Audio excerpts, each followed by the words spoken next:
పెళ్లి వార్తలపై క్లారిటీ ఇచ్చిన రష్మిక మందన. సో మరి విజయ్ దేవరకొండ గారు, రష్మిక మందన గారు అంటే అందరికీ ఎంతో ఫేవరెట్ పెయిర్ అనమాట టాలీవుడ్లో.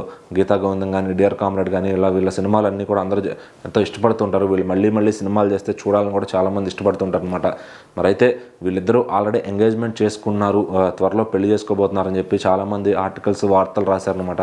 సో దీంట్లో ఎంతవరకు నిజం ఉంది, మీకు ఎంగేజ్మెంట్ జరిగిందా, 26వ తారీఖు ఫిబ్రవరి పెళ్లి జరగబోతుందని ఒక ఇంటర్వ్యూలో యాంకర్ ప్రశ్నించగా, లేదండి నేను సమయం వచ్చినప్పుడు, సందర్భం వచ్చినప్పుడు దాని గురించి బయట పెడతాను, సో ఇప్పుడు చెప్పాలనుకోవట్లేదు, నేను కూడా ఒక 3-4 సంవత్సరాలుగా చూస్తున్నాను మా పైన ఈ రూమర్స్ రావడం, సో దానికి నేను ఆన్సర్ త్వరలోనే చెప్తాను అని చెప్పి కూడా ఆవిడ చెప్పారనమాట.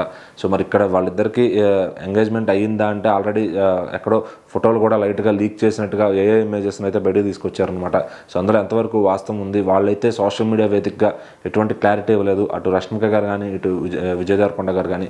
సో మరి వాళ్ళిద్దరు వాళ్ళ సినిమాల్లో బిజీగా ఉన్నారు. మరి రష్మిక గారు అయితే లాస్ట్ ఇయర్ మంచిగా అటు చావా సినిమాతో, అలాగే ది గర్ల్ ఫ్రెండ్ సినిమాతో ఫుల్ హిట్స్ కొట్టారనమాట. మళ్ళీ ఇప్పుడు లేడీ ఓరియంటెడ్ సినిమా కూడా చేస్తున్నారు.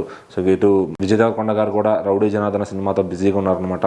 సో వాళ్ళిద్దరు సినిమా షూటింగ్లో బిజీగా ఉన్నారు. మరి వీళ్ళకి పెళ్లి ఎప్పుడు జరుగుతుంది, దాని గురించి ఎప్పుడు ఇదంతా చేస్తారు అని చెప్పి కూడా అందరూ చూస్తున్నారు. మరి అయితే దీని గురించి ఆవిడే త్వరలో క్లారిటీ ఇస్తా అన్నారు. మరి అదేంటి, వాళ్ళిద్దరికి ఎంగేజ్మెంట్ జరిగినట్టు క్లారిటీ ఇస్తారా, ఏమీ లేనట్టు ఇస్తారా, సో అసలు వాళ్ళిద్దరికి జరిగిందా లేదా, సో పెళ్ళి ఎప్పుడు చేసుకోబోతున్నారు, మరి ఫిబ్రవరి 26 ఉదయపూర్లో మ్యారేజ్ జరుగుతుందా లేదా, ఇదైతే క్వశ్చన్ మార్క్గా మిగిలిపోయింది. సో మీకు కావాలంటే నేను ఆఫ్ ద కెమెరా చెప్తా అని చెప్పి ఆ యాంకర్ గారితో ఆవిడైతే కొంచెం ఫన్నీగా చెప్పడం జరిగిందనమాట. సో మరి ఆవిడ ద్వారా ఈ యాంకర్ గారి ద్వారా ఈ న్యూస్ ఏమైనా బయటకు వస్తుందా ఏంటి అనేది, ఆవిడ ఏం క్లారిటీ ఇచ్చారనేది అక్కడ ఆవిడకి మాత్రం తెలుస్తుంది. సో మరి దీనిపైన సస్పెన్స్ వీడాలి అంటే ఖచ్చితంగా ఫిబ్రవరి 26 దాకా వెయిట్ చేయాల్సిందే.